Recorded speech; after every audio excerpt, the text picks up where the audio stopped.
पहले हम लोग अभी ये जो सब्जेक्ट है बेसिक इंटीरियर डिजाइन 1, तो ये सेमेस्टर में स्टार्टिंग हो रहा है, ठीक है। तो आप देखोगे पहला टॉपिक जो है ना introduction two parameters of design. Parameters of design में क्या आते हैं, दो टॉपिक आते हैं। एक आता है आपका एलिमेंट्स ऑफ डिजाइन, एलिमेंट्स, और दूसरा आता है प्रिंसिपल्स ऑफ डिजाइन। अब एलिमेंट्स में आप अगर देखेंगे तो 8 से 9 एलिमेंट्स है। प्रिंसिपल में भी आप देखोगे तो 8 से 9 प्रिंसिपल्स हैं, मतलब टोटल कितने हो गए, नियर बाय 18 to 20 शीट्स आपको इसमें लग रही है। क्लियर है?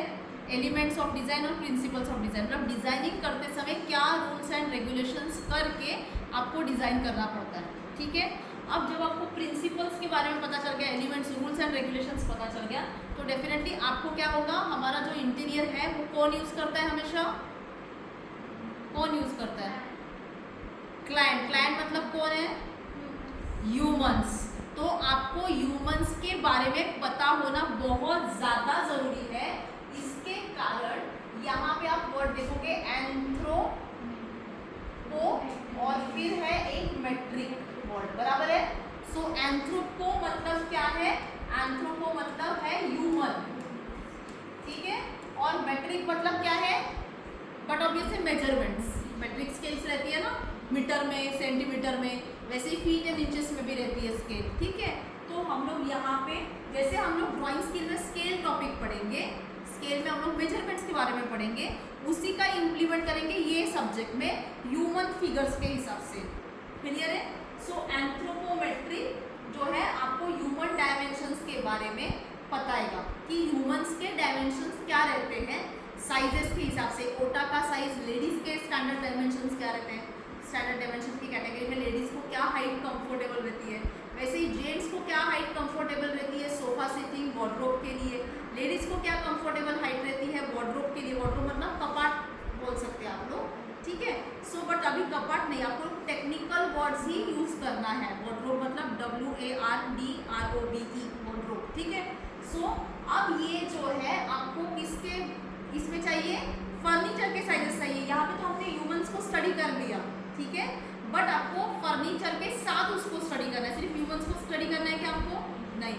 तो हम लोग इस स्टडी को लेके जाएंगे अर्गोनॉमिक्स के इसमें। अर्गोनॉमिक्स मतलब ह्यूमन को कंसिडर करते हुए फर्नीचर के स्टैंडर्ड्स डायमेंशंस क्या होने चाहिए। सो आइडियली देखा जाए तो ये दोनों भी टॉपिक जो है ना ऑलमोस्ट एक ही टॉपिक है। क्लियर है? हम लोग इसमें देखेंगे। अब इसमें अगर आप देखेंगे ये दो टॉपिक और ये तीसरा topic standard dimensions, ultimately nothing but ये तीनों टॉपिक हम एक साथ पढ़ेंगे। क्लियर है? तीनों टॉपिक हम लोग एक साथ पढ़ने की कोशिश करेंगे।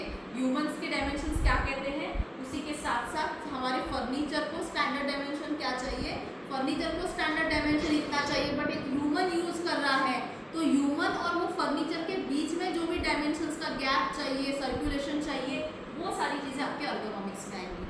क्लियर है? अब ये कैसे सीखेंगे हम लोग, डायरेक्ट ऑन पेपर और ऑन बोर्ड सीखेंगे क्या, नहीं। तो हम लोग ये सीखेंगे through your one of the human activity के थ्रू, जो कि हम लोग इसके बाद तुरंत करने वाले हैं। एक छोटा सा एक्टिविटी करेंगे।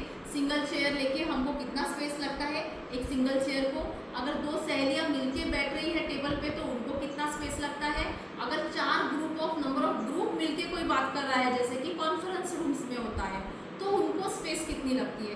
ये हम लोग बाकायदा, हम लोग के पास काफ़ी स्ट्रेंथ है तो हम लोग आपस में ही बैठ के यहाँ पे क्लासरूम में एक एक्टिविटी करेंगे और उसके डायमेंशंस करेंगे और उसी को फिर बाद में हम लोग शीटवर्क में कैसे रिप्रेजेंट करते हैं वो बाद में बताऊंगी। That is just for your study part and just for your knowledge, future knowledge के लिए हम लोग को रिकॉर्ड चाहिए, इसलिए हम लोग इसको एक शीट फॉर्म में एक्टिविटी को उतार देंगे, ठीक है।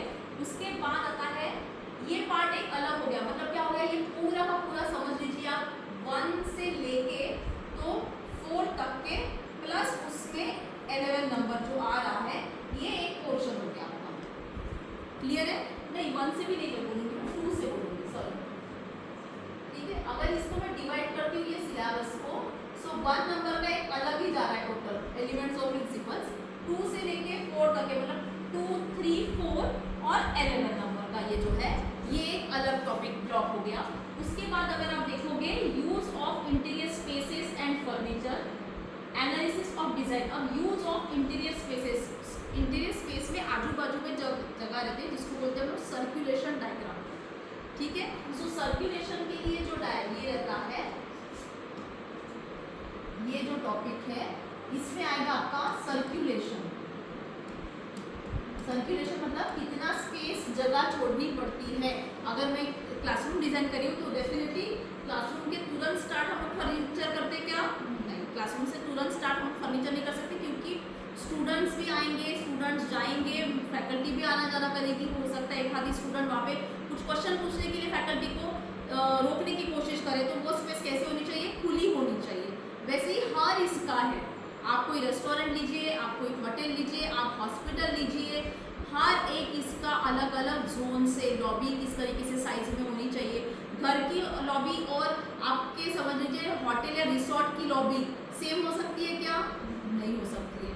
घर में जो पैसेज रहता है उसको हम लॉबी बोलेंगे क्या, नहीं। तो what is the difference between lobby word, passage word और एक आपका पाथवे अगर हो गया है आउटसाइड में, तो उसका डिफरेंस हर इसके साइजेस के हिसाब से वर्ड्स चेंज होंगे। क्लियर है। सो ये सारी चीजें हम लोग use of interior spaces and furniture के इसमें सीखेंगे। उसके साथ साथ हम लोग देखेंगे फिर analysis of design process and concept of formation of design. इसमें मैं बेस्ट एग्जाम्पल एक बताऊंगी। सबने दिल्ली सुना है क्या, दिल्ली सिटी के बारे में सुना है, दिल्ली के बारे में बराबर है। अब दिल्ली सिटी में अगर आप देखेंगे वहां पे एक वर्ड देखा होगा आपको, लोटस टेम्पल, सुना है क्या, lotus temple. What is lotus temple, वो डेफिनेटली लोटस के फूल जैसा बनाया हुआ है, बराबर है ना। तो हम लोग कम से कम 10 प्रोजेक्ट पे स्टडी करेंगे, ठीक है। हमें अगर टाइम है अच्छा खासा तो नहीं तो 5 से 6 प्रोजेक्ट पे भी आपका दिमाग खुल जाएगा, ओपन हो जाएगा कि रेफरेंसेस लेके किस तरीके से डिजाइन का कॉन्सेप्ट बनता है। मतलब क्या है कि एक एग्जाम्पल के तौर पे अभी और एक बता देती हूँ। जासवंत का फूल देखा है क्या, हिबिस्कस फ्लावर जिसे बोलते हैं बॉटनिकल का, इसमें बॉटनी वर्ड में जासवंत का जो लाल कलर का भी गणेश जी आ रहे हैं उनको बहुत पसंद है। तो जासवंत के फूल की भी एक चेयर हो सकती है। नेट पे इंटरनेट पे बहुत फेमस हो गया था ये कि जासवंत के फ्लावर की चेयर। तो कॉन्सेप्ट क्या था, डिजाइनर के दिमाग में क्या आया कि जासवंत का फूल मतलब हिबिस्कस फ्लावर जो है, जास्मिन नहीं बोल रही है, jasmine flower is different and जासवंत का फूल इज डिफरेंट। लाल कलर का रहता है जिसमें तुर्रा रहता है और इस तरीके से पेटल्स रहते हैं। उसको लाल कलर में बनाती हूँ मैं तो और अच्छे से समझेगा आपको। इस तरीके से उसके 5 पेटल्स वाला वो फ्लावर रहता है और यहाँ पे एक टुकड़ा रहता है जिसको dot dot dot dot dot dot dot dot, अभी समझ में आया होगा काफी लोगों। और इस तरीके से उसका ये रहता है। देखा है क्या जासवंत का फ्लावर सब लोगों ने, हाँ।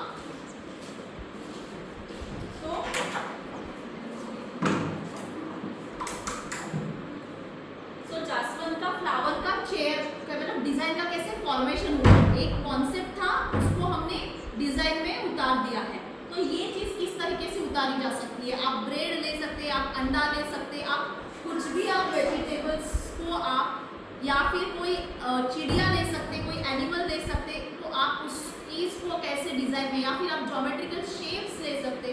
तो ये डिजाइन कॉन्सेप्ट किस तरीके से चेंज होगा वो आप यहाँ पे सीखेंगे। क्लियर है। इसमें भी आपके 4-5 शीट्स बन जाएंगी। उसके बाद स्केचेस जिसकी प्रैक्टिस हम अभी से कर रहे हैं, उसी के साथ साथ स्केल ड्राइंग्स जो है वो स्केल में कैसी बनाई जाती है उसका भी हम लोग थोड़ा सा देखेंगे कि स्केल ड्राइंग्स कैसी होती है। अब ये जो वर्क है स्केचेस और स्केल ड्राइंग ये सब रफ में चलेगा। This portion will not come towards your portfolio, ठीक है। तो जिसकी तो हमने स्टार्ट कर दिया है स्केचेस के बारे में करना, ठीक है। उसके बाद आता है दूसरा ब्लॉक कि positive negative spaces. So positive negative spaces मतलब क्या है कि जब डिजाइनिंग होती है तो आप देख रहे होंगे कुछ ना कुछ खोपचे छोड़े जाते हैं, छोटे जिसमें जाला अटक रहा है, जिसमें बहुत बार क्या होता है स्टडी टेबल होता है, स्टडी टेबल के बाजू में दीवार से थोड़े से स्पेस छोड़ देते हैं। बहुत लोग क्या करते हैं दीवार से स्पेस छोड़ देते हैं और वहाँ पे जाके पेंसिल गिर जाएगी, फिर निकालना बहुत मुश्किल हो जाता है। So this called as negative spaces, ठीक है। ऐसे बहुत से स्पेसेस रहते हैं प्लानिंग में कि जो हम अचानक से डिजाइनर छोड़ देता है, उसको बोलते हैं निगेटिव स्पेसेस। और कुछ पॉजिटिव स्पेसेस रहते हैं जिसे एंटर करते बराबर कुछ अट्रैक्टिव होना चाहिए। अगर मैं ये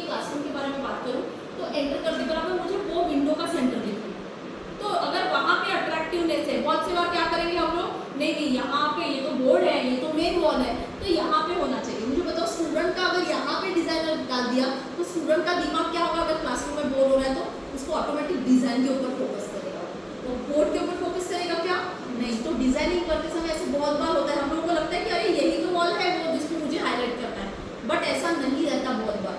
मतलब कभी कभार हम लोग पॉजिटिव वॉल को छोड़ के डिजाइन कर लेते हैं, तो वो आपको पहचानना आना चाहिए। वो चीज़ हम लोग यहाँ पे देखेंगे, पॉजिटिव निगेटिव स्पेसेस, कि कौन सी चीज़ पॉजिटिव रहेगी, कौन सी चीज़ निगेटिव रहेगी। क्लियर है?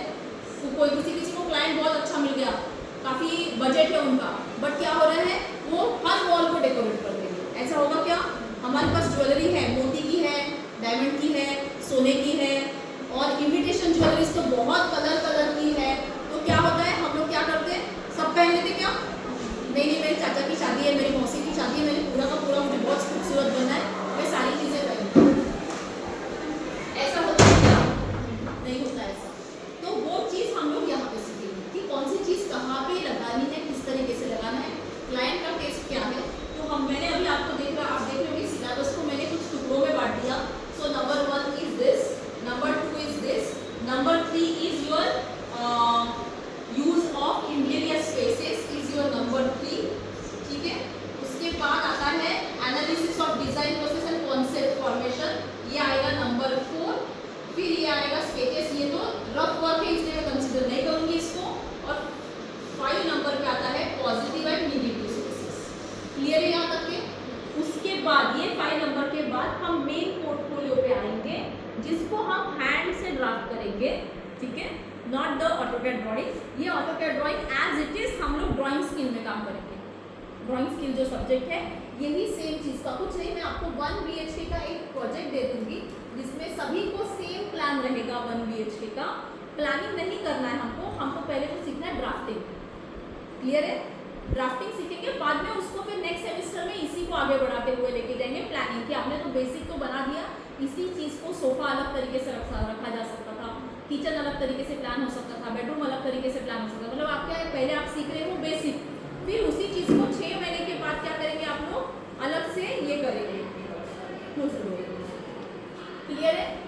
ठीक है। सो ब्रिक लेआउट हम लोग सीखेंगे, डायमेंशन सीखेंगे, ड्रॉअर विंडो का शेड्यूल सीखेंगे, और फिर बाद में फर्नीचर लेआउट सीखेंगे। उसके बाद आपको एक कैटलॉग बनाना है, ठीक है, बेसिक कैटलॉग रहेगा। आई होप आपका दूसरे सब्जेक्ट में ये चल रहा होगा बिल्डिंग मटेरियल के बारे में टॉपिक्स, तो उसी में से कुछ बेसिक मटेरियल जो हमारे इंटीरियर डिजाइनिंग में काम आते हैं उसका हम लोग एक सर्वे करेंगे। जैसे विजिट्स होते हैं आप लोगों के, अलग अलग विजिट्स का आप लोगों को एक कैटलॉग बनाना पड़ेगा, अच्छा सा बुकलेट जैसा, ठीक है, जो कि आपको फ्यूचर में काम आ सके। उसके रेट्स हो गए, उसके मटेरियल के बारे में नॉलेज हो गया, उसका केमिकल प्रॉपर्टीज, फिजिकल प्रॉपर्टीज, उसके बारे में थोड़ा बहुत बेसिक आपको आना चाहिए। सो 5 हो गया, 5 नंबर, ये आपका एक पोर्टफोलियो आ जाएगा 6 नंबर, और ये एक आपका आ जाएगा 7 नंबर। ये 7 सातों को कंबाइन कर सकते हैं, या फिर मैं चाहूँगी आप 6 को कंबाइन करो। ये जो 7वां है ये A4 साइज में बना दो, क्योंकि ये 6 जो है अपना A2 साइज में बनेगा, इसको आप A4 साइज में कर लो, स्पाइरल बाइंडिंग करके हम लोग क्लियर करेंगे। क्लियर हो गया सब्जेक्ट के बारे में?